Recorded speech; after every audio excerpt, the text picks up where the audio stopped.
tell me you got... Jay, get up, man!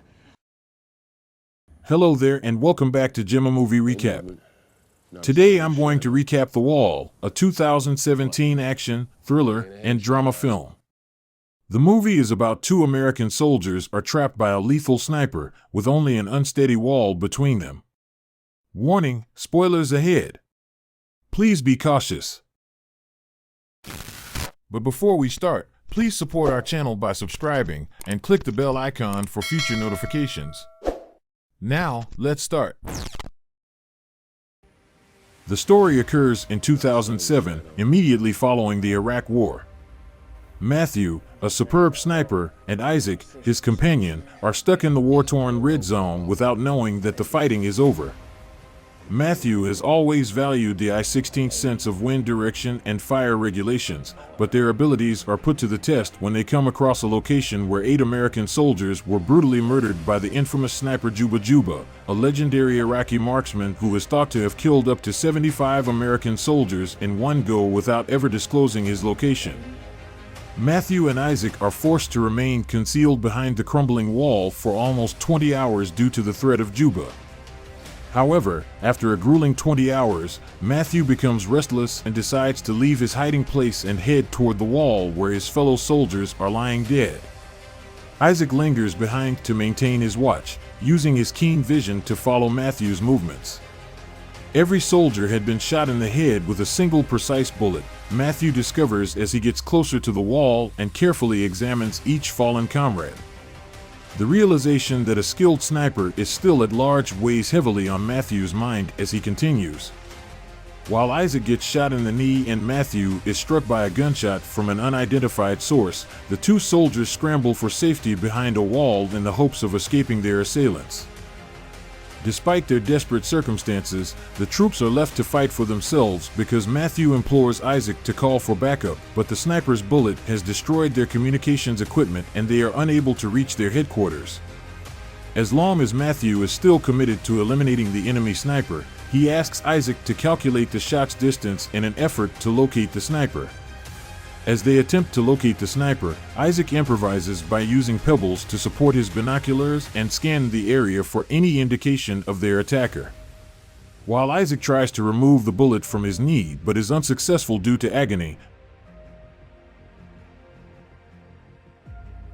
consciousness, a voice on his local radio wakes Isaac up, claiming to be from the U.S. Army and offering medical aid by air, but first asking Isaac to identify himself. Isaac is excited about the possibility of being saved, but as soon as he notices the voice on the radio has a strange accent and tells Isaac to stand up and fire shots into the air, his excitement rapidly turns to mistrust. When the man on the radio reveals that he is indeed the elusive sniper, Isaac grows suspicious that he is being set up.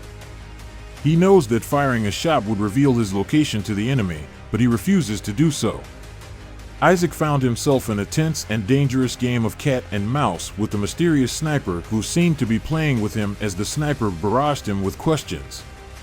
His suspicions are confirmed when the voice on the radio reveals that he is actually the mysterious sniper who has been targeting them all along.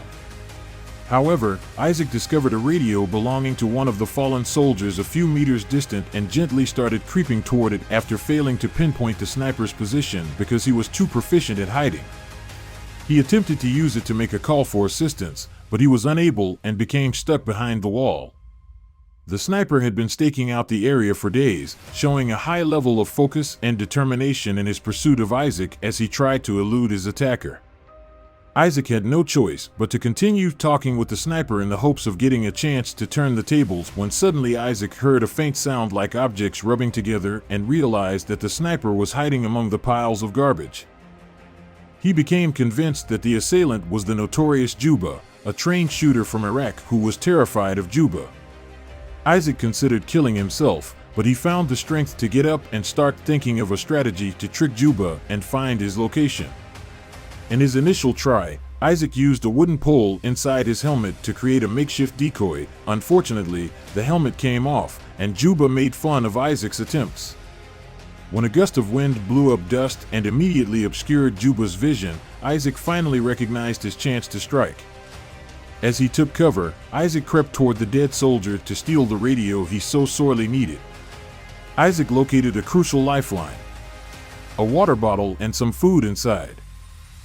He enthusiastically ate the food, feeling his vigor come back. Isaac's mood improved even more, or perhaps it was Matthew who had just regained consciousness when he heard a familiar voice on the radio. Isaac swiftly notified Matthew of Juba's whereabouts in the hope that he would be able to grab his rifle and put an end to the nightmare. As Matthew moved toward his weapon, Juba was distracted by the wind and dust that had obscured his movements. To create a distraction, Isaac resorted to a dangerous ploy in which he feigned to be dead and fired his weapon into the air.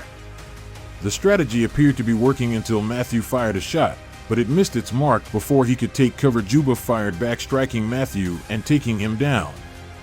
As he saw his colleague fall, Isaac's heart fell. He was aware that their predicament had gotten worse and that their prospects of survival were fading as Juba kept firing shots at them. Despite their best efforts, they had been unable to identify Juba's position, leaving them to doubt if he was actually hiding behind a garbage mound or someplace else entirely. Isaac's mind was occupied by grief and despair over the loss of his companion, and he knew that it was only a matter of time before Juba found him. Isaac was alone and unprotected, with only his own wits and courage to protect him, but despite his overwhelming sense of hopelessness. In a time of extreme need, Isaac refused to give up because he understood he had to be vigilant and resourceful. Isaac finds the dead soldier's radio in the hopes of getting help and escaping Juba's deadly grasp, but his plans were quickly thwarted when Juba intercepted his radio frequency, masking his voice and drawing unwary soldiers into the desert to their deaths.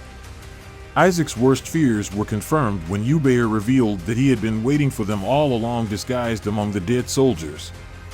He had used his deadly skills to kill each of their comrades one by one after luring them into a trap. Isaac knew he had to act quickly to stop Juba from killing any more soldiers and nothing left to lose because the rescue team was on its way. In a last-ditch effort to kill the lethal sniper, Isaac tore down the barriers surrounding him and turned to face the tube ahead.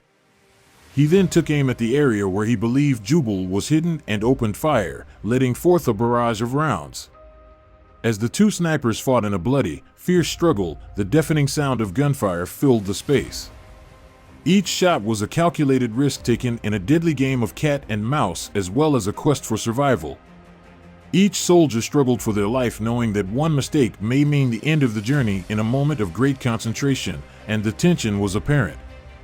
As Isaac fired, his instincts took over, and the bullets struck Jubal with deadly accuracy. With Juba defeated, Isaac felt a sense of relief wash over him, knowing that he had finally accomplished his mission. Just as the dust was settling, two helicopters appeared on the horizon. The rescue team that Juba had called for with Juba's plan foiled the helicopters, arrived to find a battlefield strewn with debris in the body of the legendary sniper lying lifeless on the ground. Isaac stood up, waving his arms to signal the helicopters, his heart pounding with adrenaline as he awaited his rescue. The team quickly swooped in, taking Isaac away from the war zone and back to headquarters where he could receive the medical attention. He required Isaac desperately tried to find Juba's position, hoping to put an end to the violence, but Juba's relentless shooting had already damaged the helicopter's engine, leaving Isaac alone. As the evacuation team rushed to carry Isaac to safety, they were ambushed by a surprise attack from behind a pile of trash. Juba, who they had believed to be already dead, opened fire on the team in their helicopter. Unfortunately, when Isaac and the rest of the rescue crew were dead, they were all tragically killed in the savage attack. Juba recognizes the chance to deceive once more. He tampered with the radio frequency while pretending to be the rescue team and calling for reinforcements to be sent to the area. This was the same strategy he had used to lethal effect before managing to kill 75 American soldiers in one fell swoop. In actuality, Juba was a master of deception, eliminating his enemies one at a time without revealing his location. His lethal tactics caused many deaths. Thanks for tuning in to this movie recap. I hope you found it enjoyable and insightful. If you found this video useful, please hit the like button and share your thoughts in the comments below, and remember to subscribe to our channel so that you never miss out on our latest movie recap and other exciting content. Your support is crucial in helping us keep creating high-quality videos like this one. Once again, thank you for watching, and we can't wait to see you at our next one.